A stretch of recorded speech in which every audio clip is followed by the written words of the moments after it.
Hello, Marky Dragon, also known as Marcus Eikenberry in real life, and good morning, good afternoon, good evening, wherever in the world you are, and welcome to another roundtable for Let's Build an MMO, the only crowd-designed game that I know of.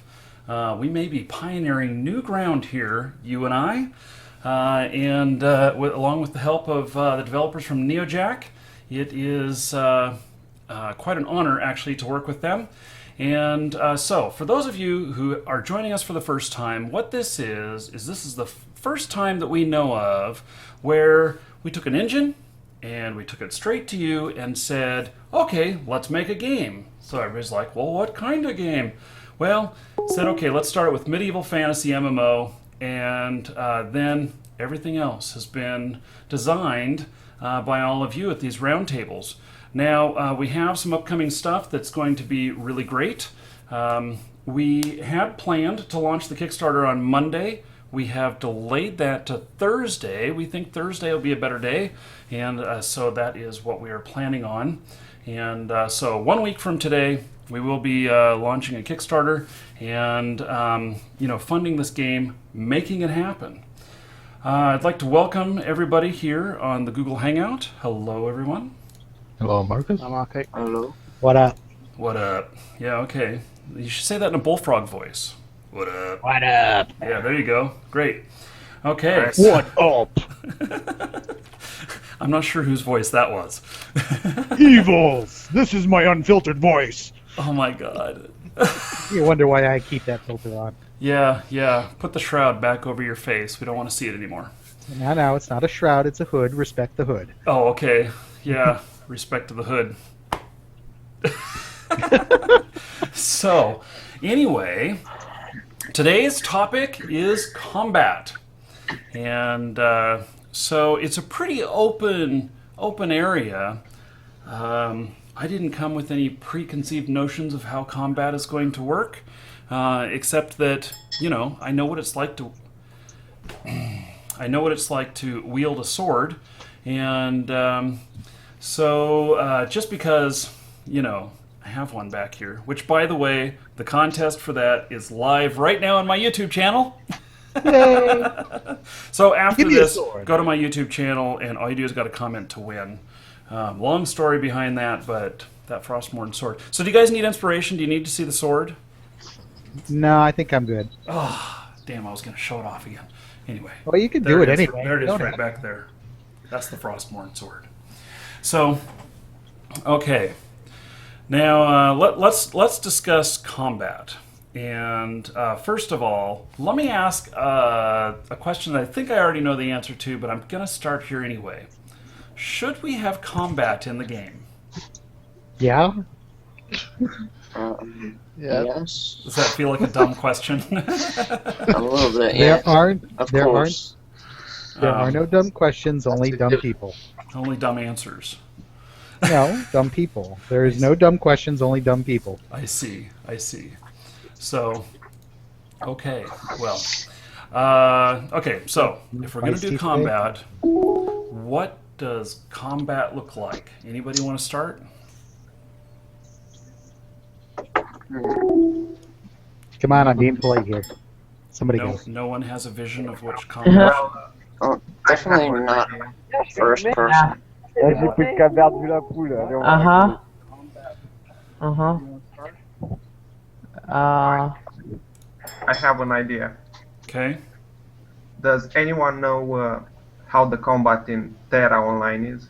Definitely not first person. Where? Là, j'ai pris le calvaire de la poule. Et alors? In Terra? No, tell us what it's like in Terra, because it's okay to use other games as examples. If somebody else is doing it right, then let's talk about that. So basically, you can hit with the sword, and if you are ranged, you have like a aim or something like that. So it's more simulation than arcade?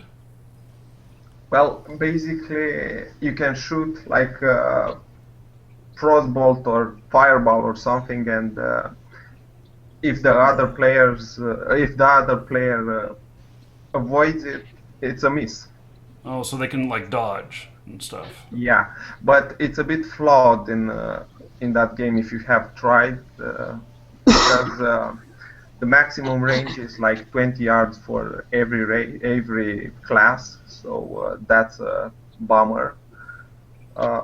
So another thing would be flawed that aim in the middle of the screen when you, if you could possibly like throw fireballs or arrows more at the distance, the aim could become smaller or something like that. Mm-hmm. Or if you're closer, basically in that game as well, you can, if you are a melee, you move basically on your class. If your weapon is heavy, you move very slowly, but yeah, you do a lot of damage. But Mhm. if you are like a rogue or a warrior with small weapons, you can like flip over mobs. You can do tumbles, roll around. So we're talking like real things. If I have a Conan the Barbarian broadsword, which is huge, it's going to take me a lot more strength to swing it, and it's going to be a lot slower than if I had like a samurai sword or something like that. And then you talk about ranged stuff, and whether it's arrows or maybe magic spells or whatnot that maybe lower skill levels you need to be closer to hit your target, or the higher skill you are, the further back you can be, or something like that. Is that what you're kind of getting at? Yeah. Well, I was thinking of example, if a target is more far and you're you need more skill to touch that target, and you can have like your aim can doesn't need to be steady. For example, if you are an archer or something and you have a bow, your hands are not steady, so you need some kind of skill for that precision. Mm-hmm. Okay. So, okay. I like the idea that the higher your skill level, the more the greater your ability, and so okay. Let's talk about who else has got ideas on this? I was thinking weapons. When you're attacking certain mobs, the type of weapon you use has an effect on how much damage you do. Like if the guy's got high armor, then using a blunt sword or a hammer doesn't do as much damage as a sharp object would do. And then with low armor, being a soft skin as it were, you'll need the sharp objects or hammers to actually sort of do more damage. Mm-hmm. So it can be sort of judged that way, where it just depends on the animal. So a hard-skinned object needs certain weapons to be able to pierce its skin. Mm-hmm. Otherwise, you're just bruising them or whatever, Yeah, or just sort of glancing hit. So for like weapons and armor, should we base some of this on some real life stuff from medieval times, that you need a sharp small instrument to pierce armor, and or you would use something like a mace to hit them and do particular kinds of damage. Arrows may make it through, but not very far, something like that. I think we would need to add in a resistance for the type of armor it is versus types of damage, because I don't know about you, but if you've ever seen a real mace and you've ever seen what it can do, if it's big enough and heavy enough, I don't care if you're wearing full plate armor, you're going to smash the armor in. Yes. And you're going to hurt the person. and you're going to hurt the person. Yeah. Maybe one of the qualities of the armor, as a mechanic, should be resistance versus different types of damage. So, for instance, chainmail may have great resistance against slashing and possibly piercing attacks, but not against crushing attacks. The full plate would have more resistance versus crushing attacks, but have like some sort of threshold. And less mobility.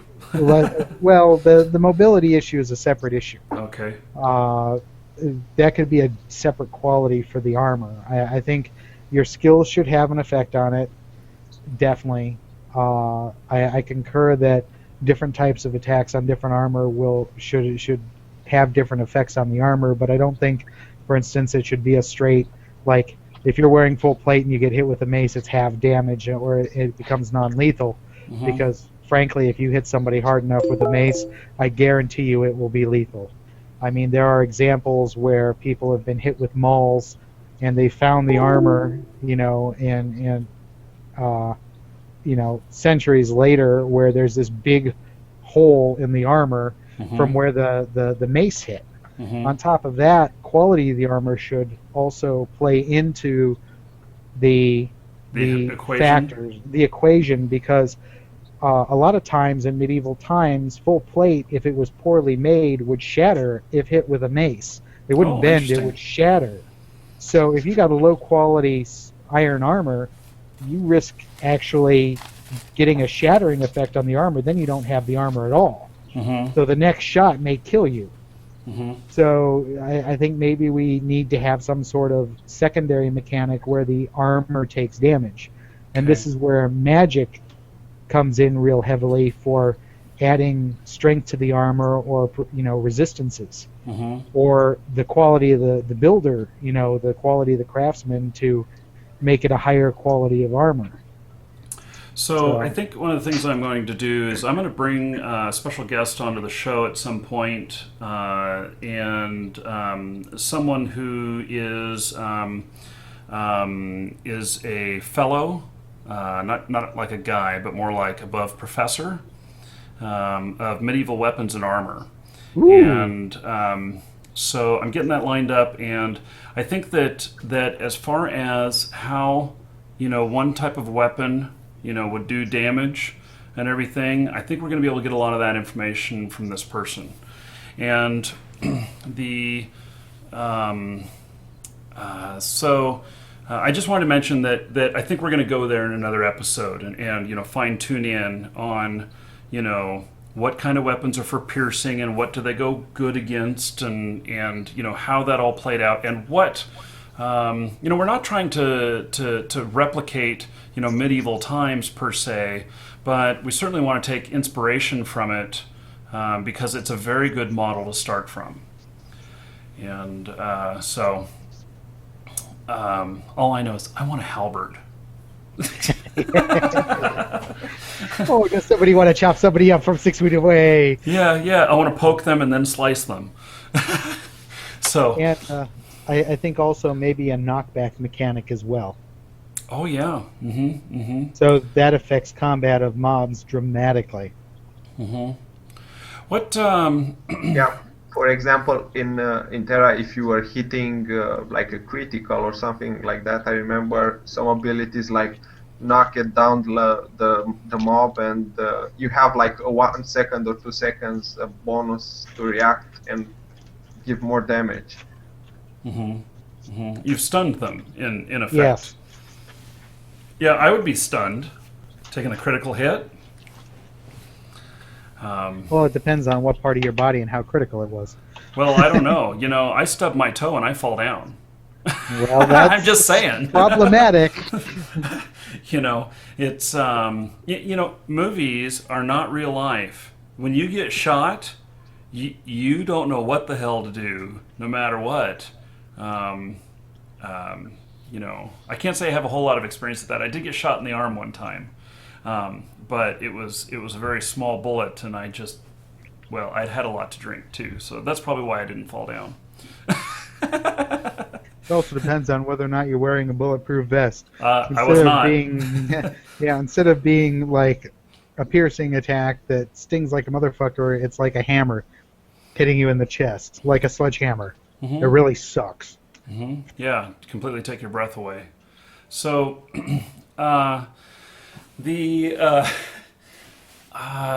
see here. Okay, so we kind of have a basis for some types of armor and weapons, but beyond medieval, what else have we got? Spells. Okay. Yep. Spells. Lightsabers. Like for example, you have shadow damage and you need some shadow resistance for your armor, or some nature resistance goes better against shadow or something like that. So depending on the classes, if you're a warlock or a mage or. And I think the magic should be both implemented from the spellcasting side of things as well as item created effects and effects on items. Okay. So maybe your halberd has a magic spell that extends its range from 6 feet to 12 feet. Oh. It doesn't physically look 12 feet long, but its effects affect that long. Also maybe reflective damage as well, so get a spell cast on it, you can actually have it sort of automatically cast back to the castee and gives them damage as well. Some sort of like reflective shield, magical reflective shield. Yeah, I think it would be nice to imbue items with some sort of extra properties. And Evil, you had mentioned before that you thought that maybe with stuff like that, it should also have some sort of low chance to backfire.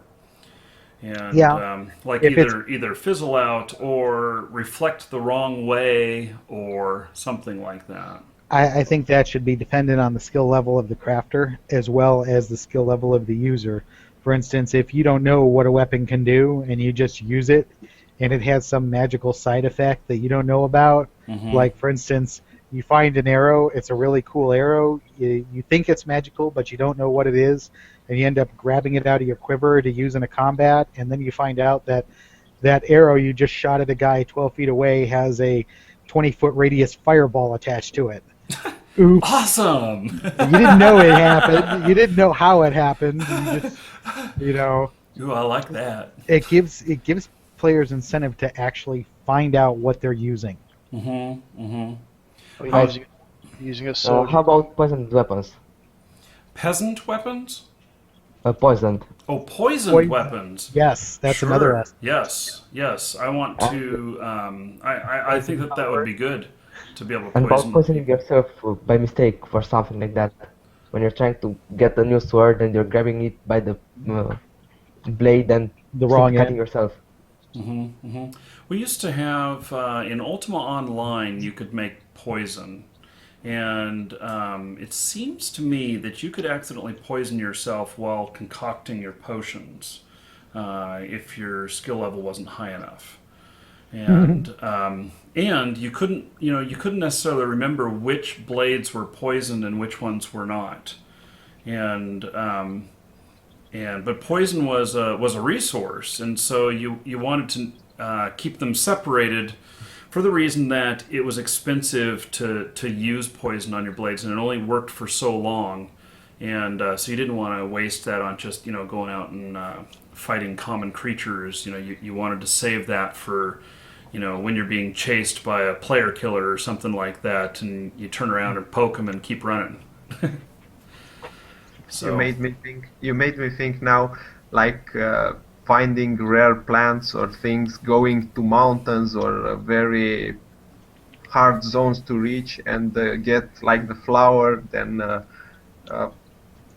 make it, smash it, and like make a very rare poison. And there could certainly be different levels of poison, and there could be different. There could be different. Let's say herbal or whatever techniques that could be applied to weapons and armor. Because what if you could take some sort of healing plants like aloe vera and you smear that on the inside of your armor, And could that give you Resistance to poison. a resistance to poison, or maybe it allows you to heal just a little bit quicker, or Yeah.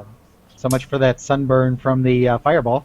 right, right, or maybe it would get used up as a cooling effect for the when the fireball goes off and then it's gone. It would be something you would reapply again.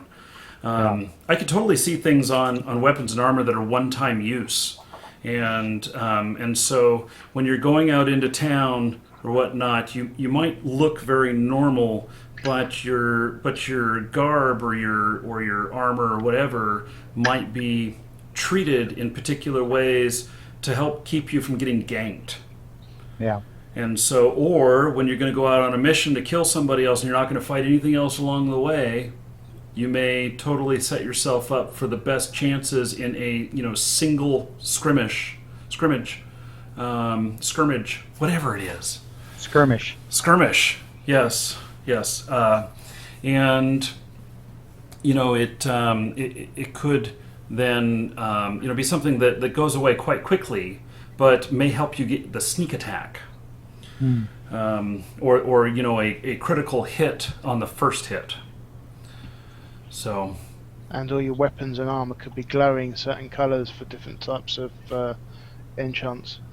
maybe if you wanted it to. I'm just thinking that if I were a thief, I wouldn't want to necessarily be glowing when I'm walking up behind the person picking their pocket, but I'd want to have as much protection as possible for if they turned around and poked me with their poisoned dagger.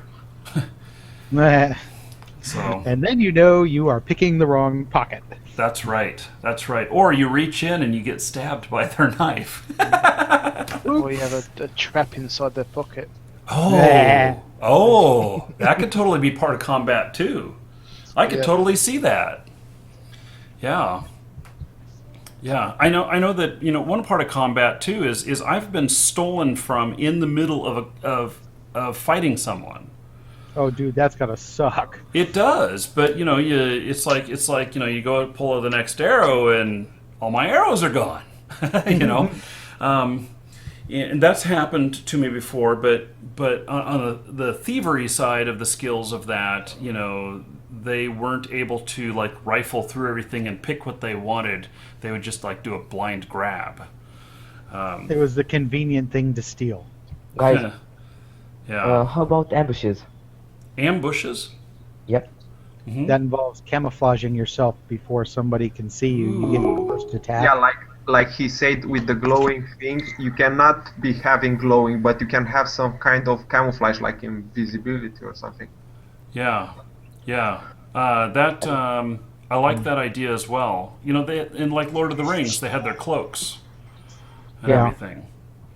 The ring. So, I think maybe as a game mechanic, I saw this on the latest DayZ dev blog mhm. that you only get stuff put on your client in the area that you can physically see.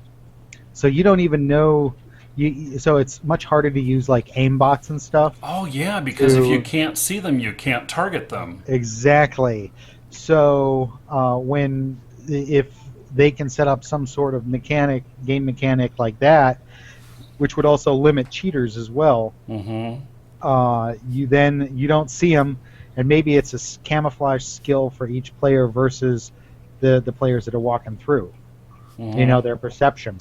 So you have an option to actually physically ambush somebody, and if you're like a ranger in a forest at 17th level in D&D, you have stand in plain sight, and you basically are stealth right in plain sight. Mhm. Like you're standing there in the middle of a crowd and nobody sees you. Mhm. I mean, this would also account for magic effects as well. Yeah, but group we could invisibility. use dice for that. Hmm? We could use dice for camouflage. Oh, interesting. Yeah. That would be something. Well, I do think that camouflage is definitely part of combat. I'm not sure all of these The things. mechanics. This is probably the area where we're going to have the most issues in Mark. problem solving. Marky, for example, the camouflage, you don't want to be overpowered. That's so exactly what I'm saying. This is probably when you are moving, you will probably be able to be seen, and when you are still, you're very hard to see, or something like that. what I'm just bringing up is that this is going to be complex. Well, I And- think camouflage shouldn't be magic. That would give mages some kind of unfair advantage, and thieves and rangers, things like that, that wouldn't be so focused on magic. Because What what will happens happen is then that everyone will train up one particular skill if that one is overpowered, and then you have to nerf it. And then when you nerf it, everybody gets pissed off because they worked hard to get that skill up, and now it doesn't work for them anymore.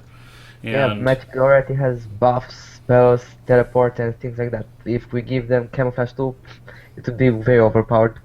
mhm. I don't think anyone should be completely invisible. No, you're right. You should be able to see.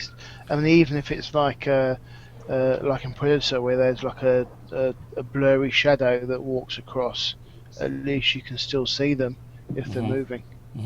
In World of Tanks, they have a pretty good camouflage system. You can never be completely hidden, but if you have enough distance and you have foliage in between then that foliage blocks the way. Plus, you can have camouflage nets, which add like another 5%.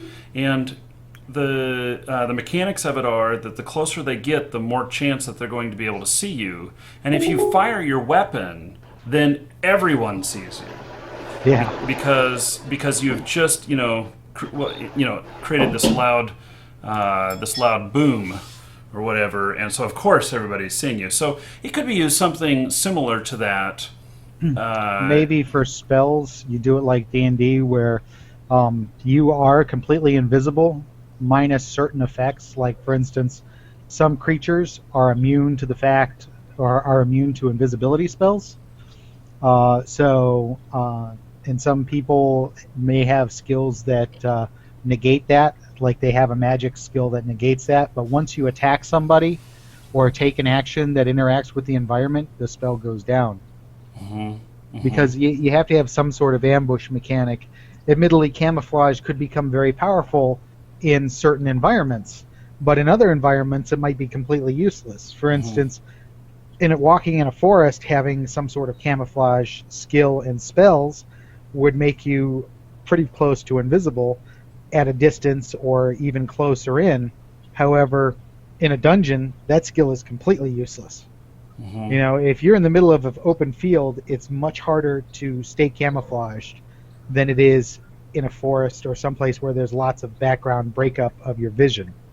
So, I mean, these are mechanics that they could add in to not necessarily negate the skill or buff the skill or nerf the skill, but these factors should be something that's taken into account for visualizing a person.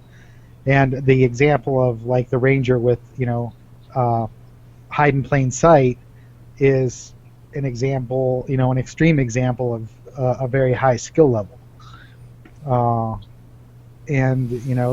I don't think they should necessarily make it so that you can't hide in plain sight. Maybe if you move or something, or something along the lines of. In Ultima Online, they did have a hiding skill. You always had a chance of failure, even when you were a grandmaster at it, and you had to be completely motionless to use your skill, and then you could hide. But the second that you moved, you became visible again. And it was a really simple mechanic. It was either on or off, and if people were running toward you and actually bumped into you, they would get a notification that they had just bumped into someone, and because you feel that, but that didn't necessarily make you unhidden. But they'd be like, well, I was right there when it happened, and they turn right around and pull out their sword, and you go, oh shit, and you run away. So. I'm thinking that,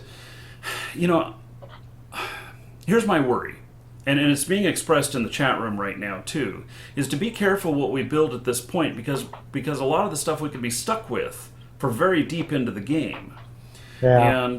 And I wonder about, at launch, what kind of combat mechanics we should really have.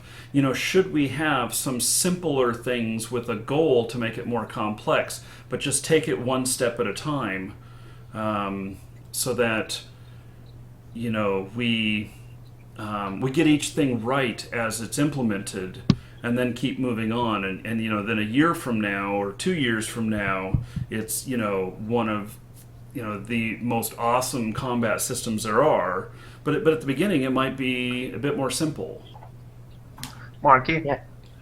Marky, Yes. I think that like skills like camouflage and and other skills like this should be included in another conversation where you will speak about tactics or skills. Another issue I want to bring up is player versus player. For example, a lower level and a higher level. How will that work? Like in Guild Wars, or you have plan like the little guy gets killed if he stumbles upon a higher level, or Mm-hmm. or is it like in Guild Wars where you get scaled up with your level and depending on the zone, and Well, the in gear makes the difference? so far what we've discussed about concerning levels and skills there are no actual levels. It is all skill based. Mm-hmm. So you're going to have people that are really good at one skill, that are really awesome at it, and can teach other people or can overcome somebody else's skill. But they may be And- very weak to other things, and it doesn't To other necessarily things, matter their exactly. player's age. A new player, if they are learning a skill, will still have a chance to damage a higher level player, but it hopefully what it is that it comes down to skills and how you use them. And Yeah. so a person who maybe, say, trains really hardcore in poisoned daggers. Let's just say there's a skill so refined that it's called poison daggers, and they work really hard on that, and everything, and that's the only skill that they put all their time and energy into. So maybe in a couple of weeks they're up in the they've trained it 80% of the way or whatever, and then you've got somebody else who knows a little bit of everything else, and maybe a 6-month-old player, but they don't, their highest skill is maybe in the 80s. Well, they would be able to compete against each other, pretty level, except that the other person may also have a skill of blocking poison daggers that they've trained up, and then your one-trick pony needs a second trick. But there's still a chance that you can, that you'll be able to do it. And it doesn't necessarily, because someone is a year older or whatever, doesn't necessarily mean they're going to be able to crush you. But when skills come into play, they may have better combinations of things. They may have better resources. They may have better bandages, or however healing is going to work, bigger potions. And, It forces players to be much more creative about what they do and decide very much more, think much more thoroughly about the skills they train. Mm-hmm. And somebody like somebody who trains their poison dagger, and works on that really hardcore, and because they intend to be a thief or whatever, would be a perfect person early on to go out against merchants or something like that. Merchants are working on their trade skills. They're working on marketing skills or whatever, and may not have much defense against an attack. And so maybe part of it is you just hide out and wait for them to get out into an area where they do not have such good protection. I have another question. Basically, it's a combination between skills and patience and experience, the more time you involve in the game, the more things you get, or something like that. We're headed towards a never-ending skill development that no one will ever reach the end. Yeah, if you look at World of Warcraft, they reach the point where they have such big numbers that their server crashes sometimes, because and that's an issue. Well, the thought is that our skills, while you may reach like a grandmaster status in something, that there are still a lot of other skills to work on, and that you'll always have other things that you can start training, and so you won't want your studies to go forgotten. And EVE Online uses this method, and I think that Sammy, rewarding the player for their time involved in the game. More time, the more seasoned a person is, the more skills they're going to have.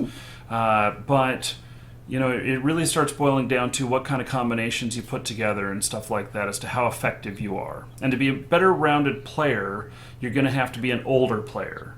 Otherwise, you're focused just on one thing right at the beginning. Yeah, I have another question. Will the combat be horizontal, or will there be a 3D, I mean height and things like that, jumping from trees and yeah. Like the ninja slice I encountered the other day in Infestation. Yep. The flying zombie? No, it was another player, and he had a samurai sword, and he came leaping over this van and sliced me and killed me on the way down. Yeah. Wow. And so this okay. So when you ask, will we have this? The answer is I don't know. And my follow up to that is just ask for it. And because we are designing this game, and if we all insist that we need lightsabers in this medieval fantasy MMO, and there's an overwhelming that people want that's what the developers are going to give us. Now, Well, that was my idea. I'm going to go against that personally. I think Well, that sorry for that. that I prefer Grandmaster over Jedi, and so we also don't want to break the immersion, the fantasy of it all. But anyway. Speaking of jumping from trees, it can be something like in Guild Wars where you can jump over ruins on rocks and go up, climb on things. Mm-hmm. And then maybe get more points of damage because your body weight is thrusting your sword down or whatever. Yeah. Something like that. Mm-hmm. There should be some ability to climb three-dimensionally in the map and use that to your advantage. I think for basic combat, because it just makes sense, because you're going to be dealing with people on castle ramparts and people dealing with being on the ground outside those ramparts. So you're going to have some sort of three-dimensional combat that you're going to have to deal with. I don't know. I don't know what the abilities are or whatnot. So let's just say we want it, and it's up to the developers to figure it out. That works. We are their boss. We're the ones paying them. You know that, right? Yes. So that's what makes this whole thing so unique. Never before has there been, where the people who want to play the game have so much control. Of course, the developers have the right to overrule something if they decide that really it's going to be bad for the game. Because if we all ask for the game to be free, as opposed to never paying anything, then and no ability for them to earn money, they have the right to overrule us on that because it doesn't make sense for the longevity of the game. And the same thing goes with, combat and all that stuff. But I have not seen a single thing that we have been told absolutely not on that we've asked for. So, and I know you guys are all chomping at the bit to see what all other stuff has been developed that has been asked for. You have to wait for the Kickstarter 1 week, and we're gonna have a bunch of information released then. So Yay! Release. yeah. So well, release of information, not like release of the game.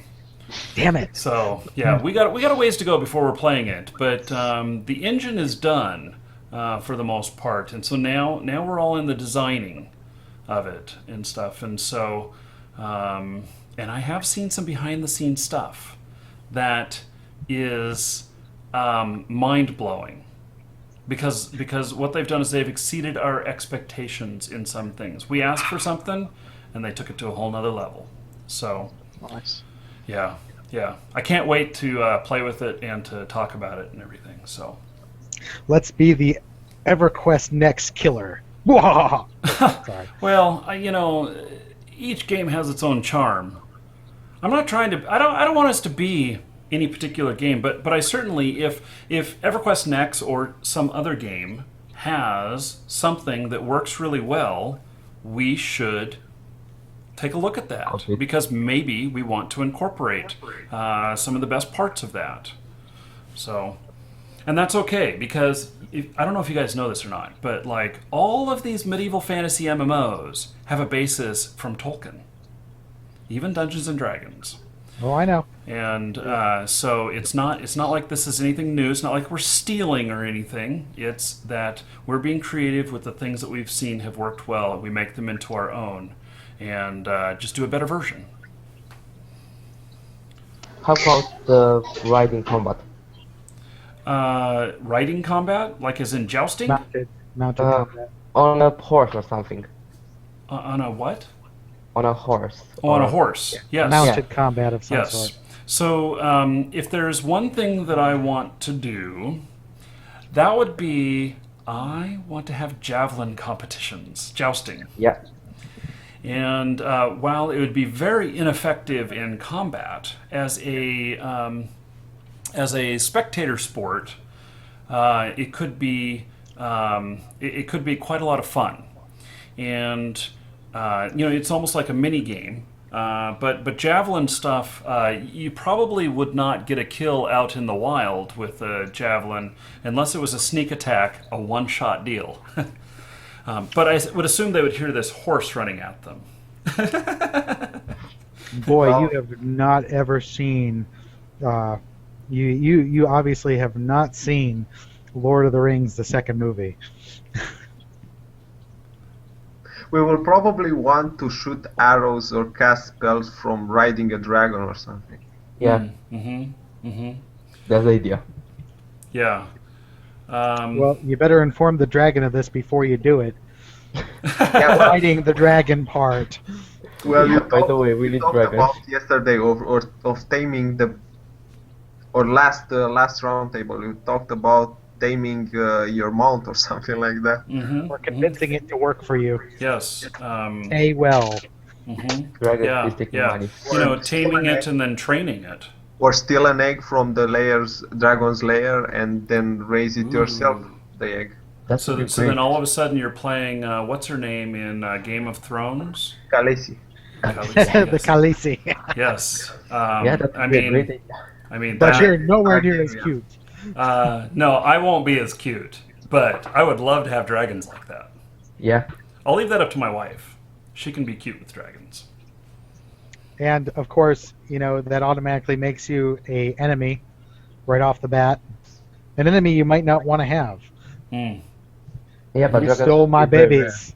Mm. Really pissed off dragon shows up in town asking where this guy is. Yes, well, Could be bad. Could be very bad. could be a lot of fun. You can have like a bounty on you because just you have a dragon and everyone wants it from you. The Yeah. skin of the dragons can make some special clothes and they want to kill your mount or something. How about the effect of fire on plate armor? Say again? How about the effect of fire on plate armor or metal armor in general? Oh, okay. Effective fire on plate armor or metal armor. Yeah, it stands to reason that if I keep throwing fireballs at something, that it's going to get hotter. On the same, which make them run away faster, as opposed to using some sort of ice-based spells that would cause them to run away slower or something like that. Yeah. If you've possessed a dragon and you're playing a dragon, then you could cook your meat in the shell. So I'm going to eat you. You say to this other player, and yes, once they're done cooking, you just peel away the armor and eat. Or do it like you're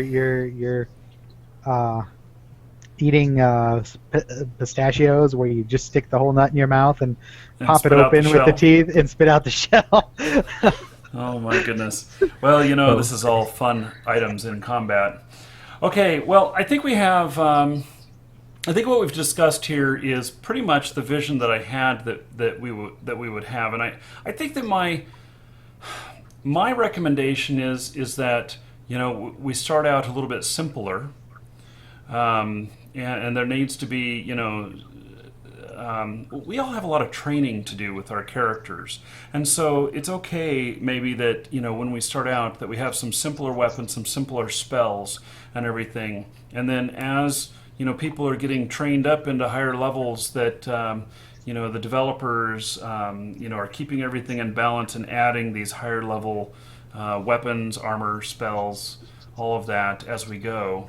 And I'm really worried about balance. That is the main thing that I'm worried about with no matter what kind of combat it is that no one thing is too powerful and no one thing is 100% useless.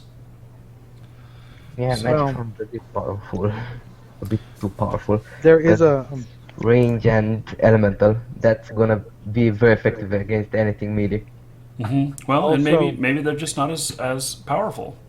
So concerning balance. Who do you think should have more say in how to balance the game, and how do you think they should balance it? Because I totally disagree with the concept of trying to force a balance between items that are in combat or are being created, because when you have a free world where the players can create anything, something might be overpowered in your opinion because you don't have it. On the flip side, it may have a major weakness. That's which true. One But of see, the reasons. these That's one of the are reasons. how we build them, and not as opposed to like real life. In real life, a halberd can cut your head off, but then again, it's not good in close combat. Boy, understatement there. I guess there's a couple ways we can go about this. One is we can let it be a free experiment, and let it go forth and let people come up with bigger and bigger things. But then maybe it becomes an arms race, and to where a dagger never works because there's everything else that trumps it, and I'm I understand public outcry about things and how people will cry about stuff, and they'll either like it or they won't like it or whatnot. And my first thought is to go statistics based, and that's really on the back end, looking at the stats of when something else comes up against something else. Is it effective? Does that have anything else that overpowers this other thing that seems so powerful? And maybe handling it in a statistics manner, or coming up with another weapon that exploits that other one that's so powerful, its weakness, something like that, which might be a more natural way. I don't know. We should actually let players combine weapons and magic and everything, because that's gonna be way more balanced. Marty, will there be any restriction on weapons depending on class? We don't know. We haven't They can discussed be that. classes. No class. So- As far as I know, there are no classes. Yeah, Yeah. there are no. You are what you do, just like real life. If you want to be an airline pilot and you're flying an airplane every day, you're an airline pilot. You know? Yeah, you need to take But- like a path and go only on some sides of the map that you need to do your like training on some mountain or some monastery hidden from the world or something like that. If Maybe. you want to become a ninja or something.